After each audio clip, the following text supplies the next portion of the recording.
Olá pessoal, a gente vai falar nesse vídeo sobre a importância, os estados físicos e o ciclo da água. A água é essencial para todas as formas de vida do planeta Terra.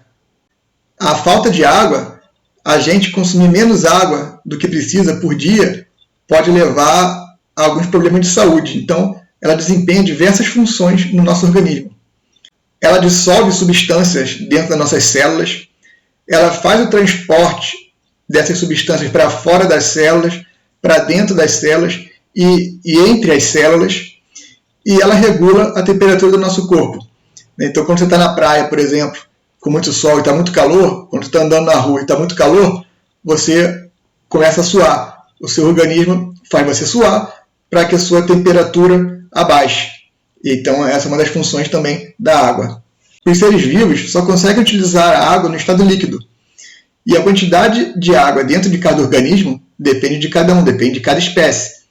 A gente, por exemplo, os seres humanos, possuem cerca de 70% de água. Nós somos formados por cerca de 70% de água.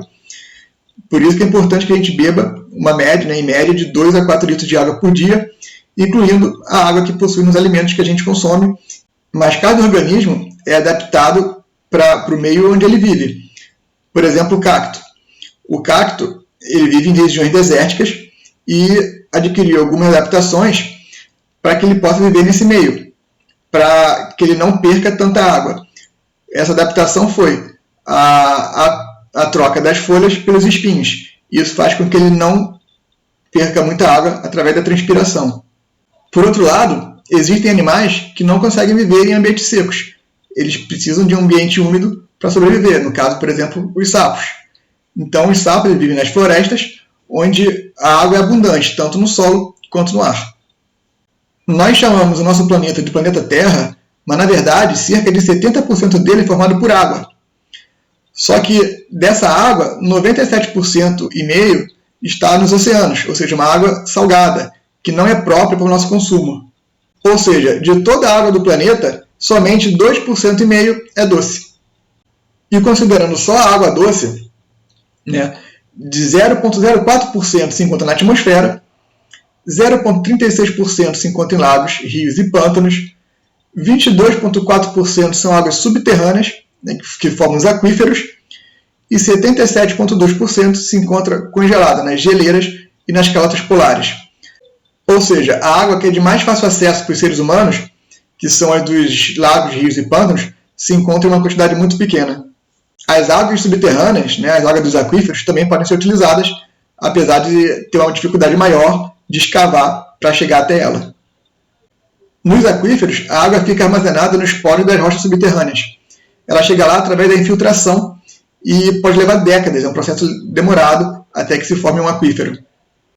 O Brasil possui os dois maiores reservatórios subterrâneos do mundo, que são o aquífero Alter do Chão e o aquífero Guarani. O aquífero Guarani ele é mais extenso que o aquífero Alter do Chão, só que o aquífero Alter do Chão possui um maior volume de água do que o aquífero Guarani, ou seja, possui mais água.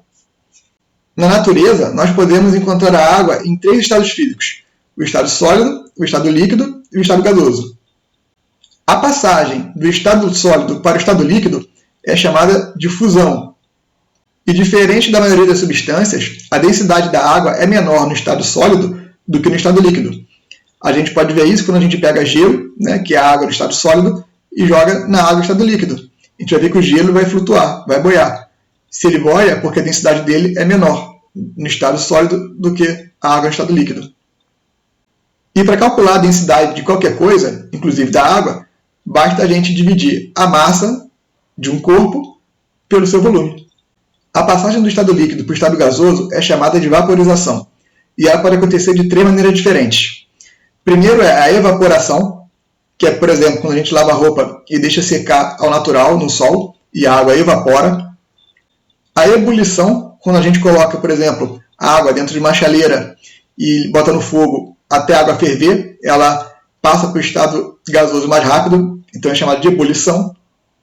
E quando a gente tem um pedaço de metal quente e a gente espirra a água ali, a água rapidamente passa do estado líquido para o estado gasoso. Então, aí, nesse caso, é chamada de calefação. Já a passagem do estado gasoso para o estado líquido é chamada de condensação. e do estado líquido para o estado sólido é chamado de solidificação. Também pode acontecer da água passar do estado sólido direto para o estado gasoso, ou do estado gasoso direto para o estado sólido, é o que a gente chama de sublimação.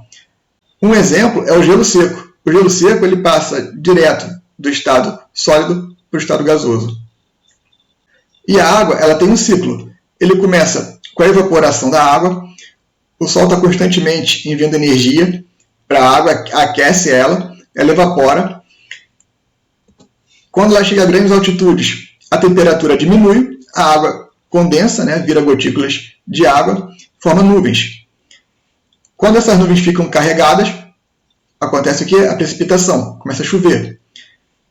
A partir daí, essa água tem dois caminhos, ela ou vai para os rios, podendo desaguar nos oceanos, ou em outros rios, ou em lagos, ou ela vai infiltrar no solo, formando aí o que a gente falou, os aquíferos, vai pelo lençol freático, volta para o oceano e recomeça tudo de novo, evaporação, condensação, precipitação, infiltração ou deságue de novo no oceano. A água que a gente consome, a água que os vegetais consomem, a água que os animais consomem também volta para a natureza, através da urina, através das fezes e através da nossa decomposição quando a gente morre. Quando os animais morrem, eles se decompõem, então a água retorna para o meio. A mesma coisa com as plantas. A água retorna através da transpiração das plantas e também através da decomposição, quando elas morrem. Então é isso, pessoal. Eu espero que vocês tenham gostado da aula. Espero que vocês tenham aprendido um pouquinho. Um grande abraço e até a próxima aula.